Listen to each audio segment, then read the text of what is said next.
Hi guys, I'm Ankita and today we're going to talk about apples and oranges. Whoops! So what are apples and oranges? Think of an orange as a boomer, strong, consolidated, traditional, conventional, real, true believers in norms. Think of an apple as a Gen Z, rebellious, wild, non-conformists, opinionated. Apples and oranges don't meet, they don't look eye to eye. They have been at loggerheads with each other for a really long time. If we truly believe in the power of our choices, then in my opinion, a Gen Z needs to exist for a boomer to question them and to keep them in line.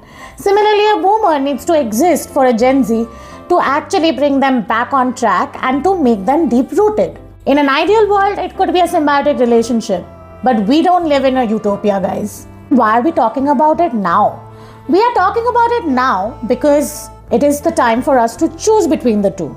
Now, this choice could have been fairly easy for us had both the fruits been in perfect condition. If they were healthy, if they were nurtured, if they were ripe, and if they were completely pesticide free, we would have actually gone ahead and chosen the fruit that we believe in or we like. But what do we do when both the fruits are rotten?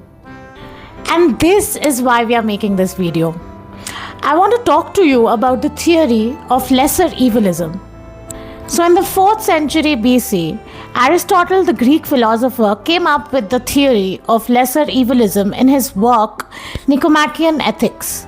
It basically talks about how when the choice is between two or more immoral things, you as a conscious moral human being should choose the lesser of the two evils. So there are various reasons why this theory is justified, but I'm just going to talk about the 2-3 things that made sense to me a lot. You can actually read up on it. It's quite interesting.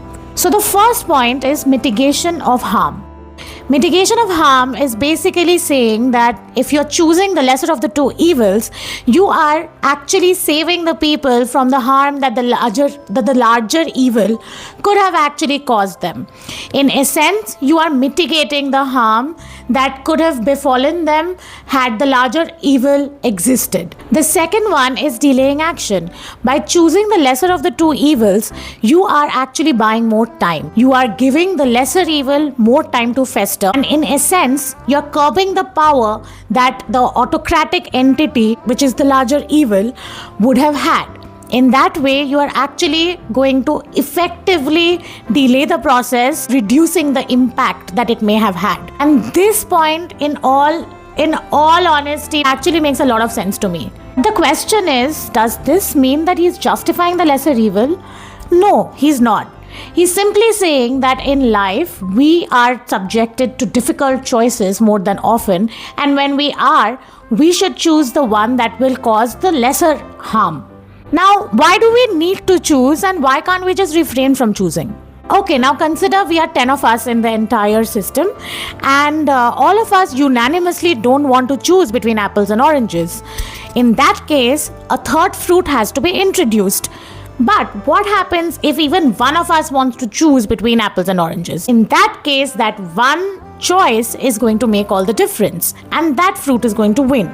In a sense, until and unless all of us, which is 1.2 billion and counting, are on the same page about not choosing, our choice of not choosing really does not make a difference. So now it brings me back to the point that choosing an apple over an orange does not make the apple better than the orange. It just means that I am choosing a known devil over an unknown deep blue sea. Also, fun fact, did you know that both apples and oranges are actually paying influencers, journalists to actually do partnerships with them? They are paying them, but these partnerships cannot be put up as paid partnerships, which actually means that when you watch these posts, you will think that they are organic posts.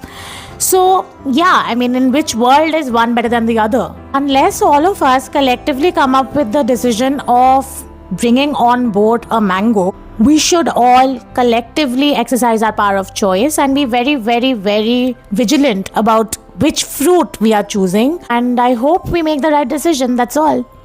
And if you like apples, oranges, or even mangoes for that matter, I hope you like, share, and subscribe this. See you when I see you.